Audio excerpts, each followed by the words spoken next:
Hi YouTube, and this is JTrain997 back with another G.I. Joe The Rise of Cobra review, and this time it's going to be my Snake Eyes from the Arctic Assault. Now, this is of course the newest Snake Eyes figure we've received.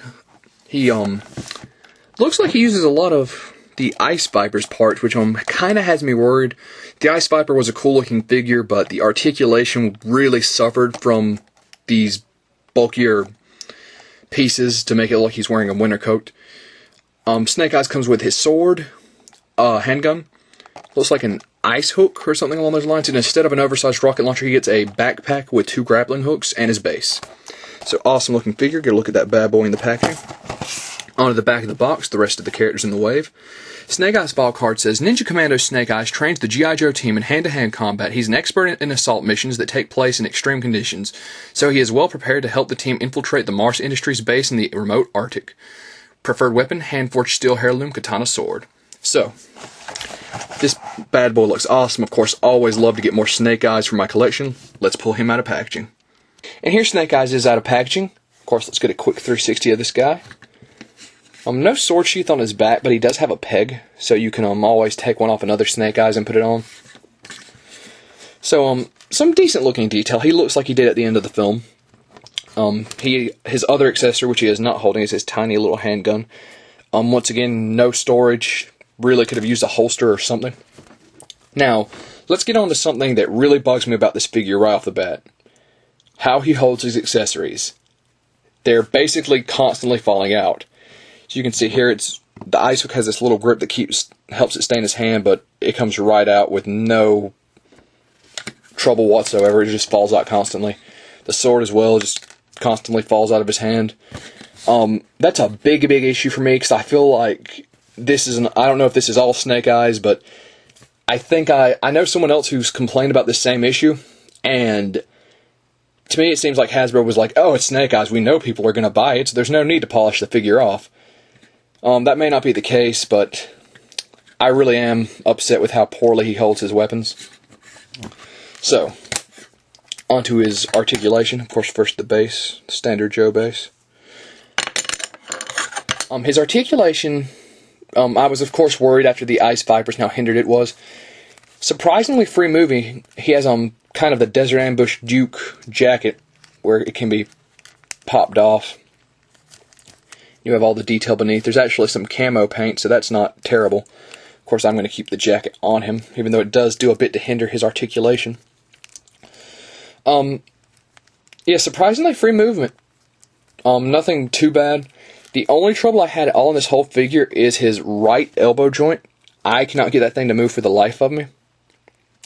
I tried to force it and I popped the hand off earlier. So, oh, excuse me. Yeah, I'm not really crazy about that aspect of it. Also, if you look just right, this is just kind of a pet peeve of mine. If you look under the visor, you can actually see eyes beneath it. You're not going to be able to make it out too well on the camera, but trust me, they're there. And that may not be a big deal to people. I know people are going to be like, oh, once it's in your display, you won't even notice. But I usually prefer my visor to be completely molded on. Nothing beneath it. This is actually kind of wobbly when you touch it. So, let's get a look at his backpack, which he came with instead of a rocket launcher. And here he is wearing his backpack. Now, you're going to notice that this snap is in this really weird position. That's because, and you'll notice it's not really even completely closed. It is struggling to meet it because the figure's so bulky. As you can see there. I mean, it really looks poor. The figure's way too bulky for this backpack. They could have modified it a little, made the straps a little bit longer. Then it would have worked, but as it stands, it was a poor choice for it.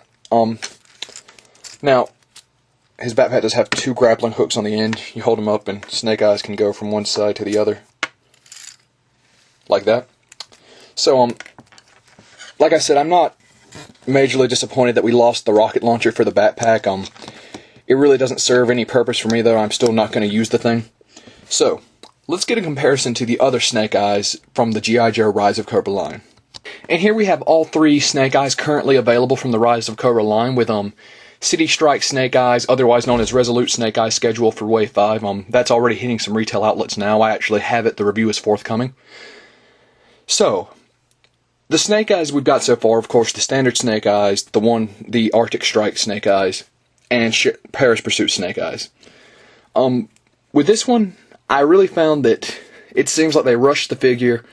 I felt it needed a little few more touches just to polish the figure off. Overall, it's an okay figure, but not my personal favorite. Now, Paris Pursuit snake eyes, on the other hand, I loved. I love the design of this guy. I love the fact that instead of a giant rocket launcher, he came with a repainted 25th anniversary timber. Oh, there is a variant of this. There's a white timber. I don't know which is more rare. I don't particularly care to know. And, of course, Arctic Strike. Yeah, it's Arctic Strike. I get Arctic Strike and Threat confused because of the storm shadows. Now, personally, if I had to go with one Snake Eyes out of the way, if I'm not having reviewed Resolute Snake Eyes yet, hearing amazing things about him, I have to say go with Paris Pursuit. I'm not crazy about the look of this guy. Yeah, he just doesn't look quite movie accurate to me. Some paint details and things, something I might actually customize in the future.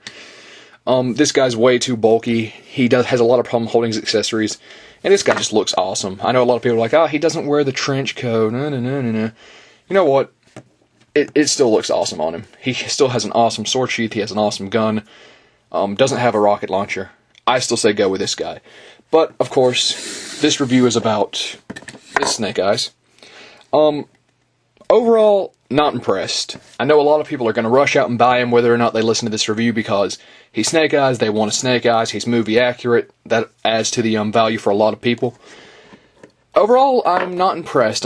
His articulation is definitely a step up from the Ice Vipers. He didn't feel hindered, but he has some major issues with his hands, and the backpack just didn't match up with the bulkiness of this figure.